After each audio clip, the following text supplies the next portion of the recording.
Alright, so I had a bunch of different video ideas for today, so I figured why not just put them all into one video. So I've done this once before, but I wanted to go through another because I think I have a few different topics that I didn't really feel like making into entire videos, but are still worth talking about and things that I wanted to bring to the channel. So I've got a few different ideas here that I think will be beneficial, or at least interesting to think about in the meantime. So let me dive into the first one here. Before I get into it, I do want to give a shout out to Barbell Apparel. If you want to check the link in my description, you can see anything that I wear in my videos, including this sick flannel, as well as the Athletic Fit Jeans 2.0, which are absolutely beautiful. So first one I've got is going to be, don't take yourself too seriously. And this is one that I think gets a little bit lost, especially in social media fitness.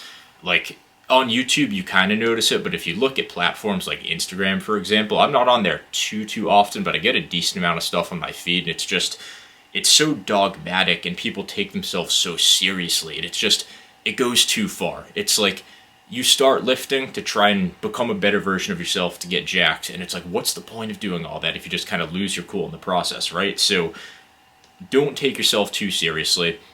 People that lift by themselves are very prone to this. I speak from firsthand experience here. When I'm lifting by myself, I tend to be less curious and less daring to go try new things or kind of have fun or like explore different types of training within my own sessions. And when I'm training with partners, it's like when you have a training partner, you have somebody to kind of say, do you think you can do that? Or like, do you think I can do this? And you build some camaraderie. It's kind of fun. And I think when you lift by yourself, you kind of lose that. And I know for myself, just speaking from my own experience here, I become like hyper disciplined, hyper focused, and all of those are good things, and a lot of people could use more of that, but when you go too far to the extreme within those certain traits, it almost is kind of a detriment in my opinion. So you don't want to go too far. So what I would say is try and build up some camaraderie. If you have a way to train with a couple training partners, that's a really good way to do it. Obviously, most of us are guys here. We tend to just kind of like push each other in fun ways.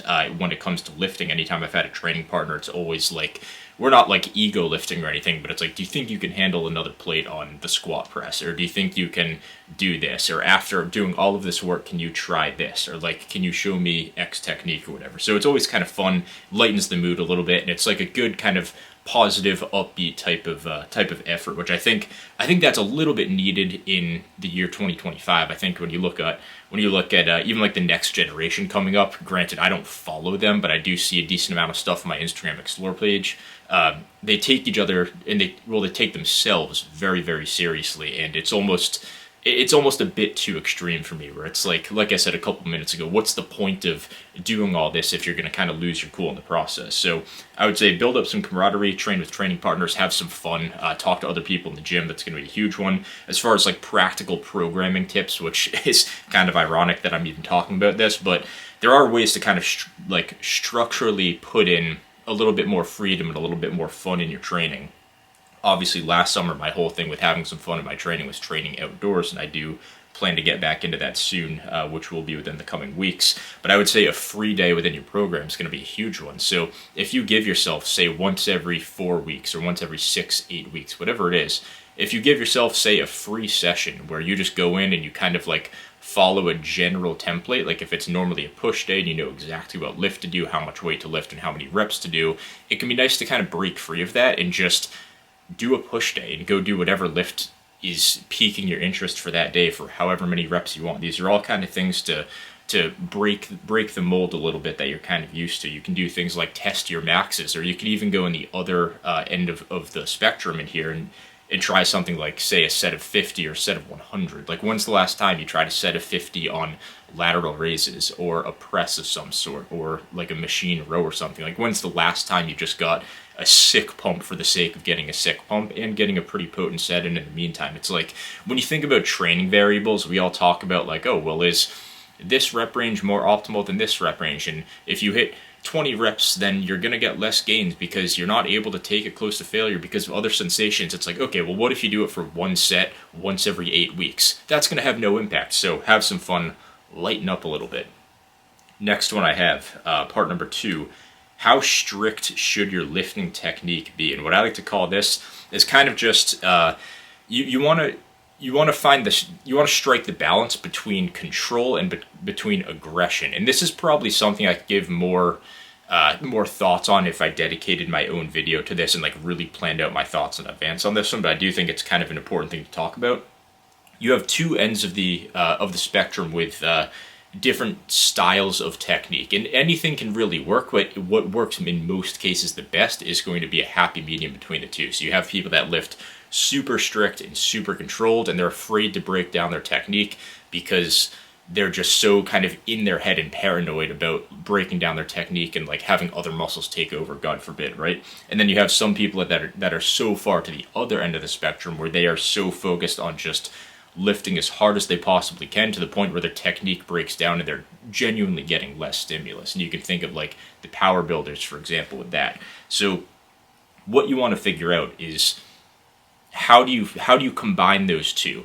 Which one do you kind of naturally bias more towards, just whether it's like a learned thing or if it's just more so innate? And how can you implement more of the other side of the spectrum into what you're already doing right now? So when you lift, what I like to say is you want to lift with a controlled aggression. You don't want to let your technique just get sloppy to the point where other muscles are really taking over from that lift, but you don't want to be so strict to where as soon as you get to like a sticking point, you just have no force or no power to get through it. So a couple examples here.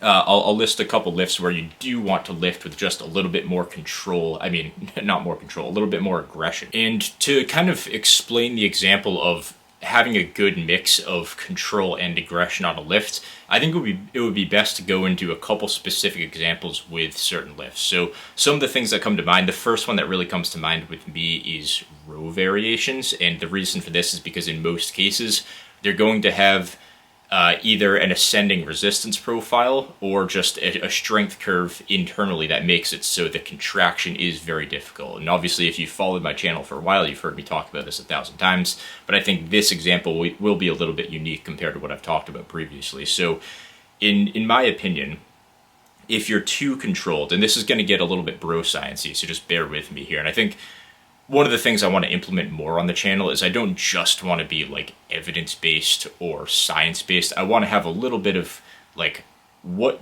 has worked for me, and even if it's not scientifically explainable, does that make it not worth talking about, right? So when it comes to this concept that I'm talking about here, I think when you're doing a lift that is either short biased or even mid-range biased, where you have to go into some form of an ascending resistance profile, whether it's the entire concentric or just the first half, so whether it's mid or short biased, I don't think it really matters that much. But if there is some form of ascending resistance profile within a concentric on a lift, my opinion is that if you lift too strict and too controlled, that sticking point is going to hold you back from training as hard as you need to actually maximize growth. And this is when you hear a lot of the bro type lifters say if your technique is too strict, you're not growing enough, and they can't really explain why.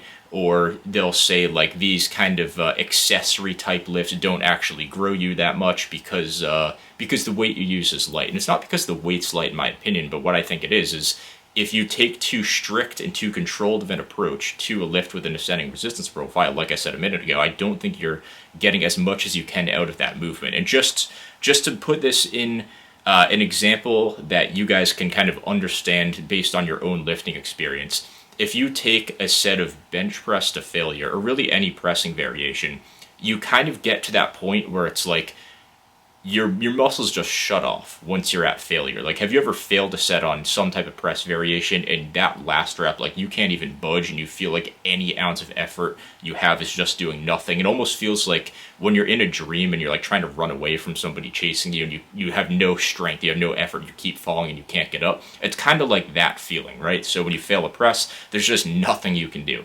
But if you were to fail a set of like super strict curls or super strict lateral raises, now all of a sudden we almost have this natural inclination to look for some form of intensity technique because we feel like our muscles still have a lot more to give, even though we're at what is considered technical failure. So is something with where you get to that technical failure but you still feel you have much more to give, is it worth pushing a little bit harder on here? I would say in a lot of cases it is. And I'm not saying you have to do an intensity technique necessarily, but I think you can kind of reap the benefits of what those would give you in a much more efficient and pragmatic way. So instead of doing a drop set or like doing a bunch of partials after your set that just prolongs things needlessly, what you can do is simply add a little bit more aggression into your training. And when you learn how to use more aggression and more cheat, it kind of taps into that all-out mindset. And what ends up happening is once you're actually good at using a little bit of productive momentum, it will start to smooth out the resistance profile. So if you look at any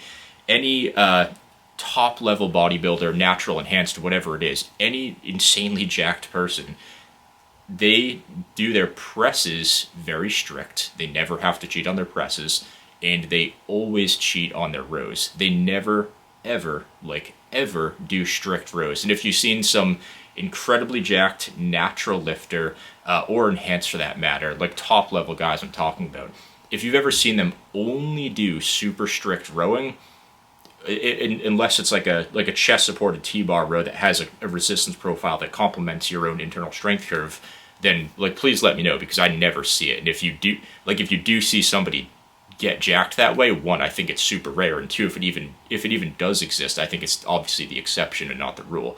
So what I would say is use a little bit more aggression, use a little bit more cheat. If you're too worried about keeping your technique super strict, you will not have the mental capacity during that set to push yourself as hard as you need to maximally activate as many muscle fibers as you possibly can and train the muscle ideally to failure. So I'll kind of leave it at that. I could expand more on that in another video, so if you do want to hear me talk about that in its own dedicated video, definitely let me know. So the next one I have is overthinking is holding you back. So what I like to say about overthinking is it's good to think a lot, but you have to find where that line is between thinking a lot and thinking critically and starting to overthink. And I think with a lot of people, it's overthinking. And the way that you can tell this is you view overthinking as more of a symptom than a cause, if that makes sense. So if you're somebody that is overthinking, it's probably just a symptom of fear of commitment. If you are afraid to commit to a certain program, if you're afraid to commit to training hard, if you're afraid to commit to a certain lift, that shows up as overthinking, because you're always going to be seeking something else out that's new. And when something is not so new and fun and trendy and shiny anymore, you're going to seek out new things. When you look closer at something and you see the flaws and kind of the downsides that come with it, that the people marketing that certain method never really brought up, you kind of see the warts in whatever method that is, you start to run away from it. Well, the truth is, everything has its warts. Everything has the side that you don't necessarily want to see, but that's just what lifting is. And even bigger picture here, that's kind of just what life is. Like if you go to buy anything, if you're going to buy your first house, it's like you look at that first picture on Zillow or Trulia or whatever, and you're like, whoa, like mind blown, this is insane. And then the closer you look, when you go to the house to check it out or get it appraised or whatever, it's like you start to see that it has some flaws, then you kind of back off and look elsewhere, right? So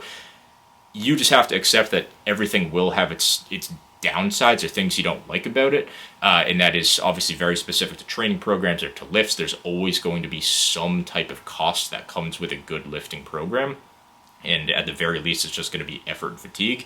And if you are afraid to commit to that, that's really the cause, and overthinking is just a symptom. So if you're able to commit to something and you're still continuing to think critically about your training methods and training as a whole, that's totally fine. And that's what I would classify myself as. I've been there before where I have been overthinking to a degree, but I've never really, at least for the most part, never had a problem with committing. So if you can commit to something, that's all you need to do to get results, as long as it's a fundamentally sound system and you're fully bought in and committed to it, obviously.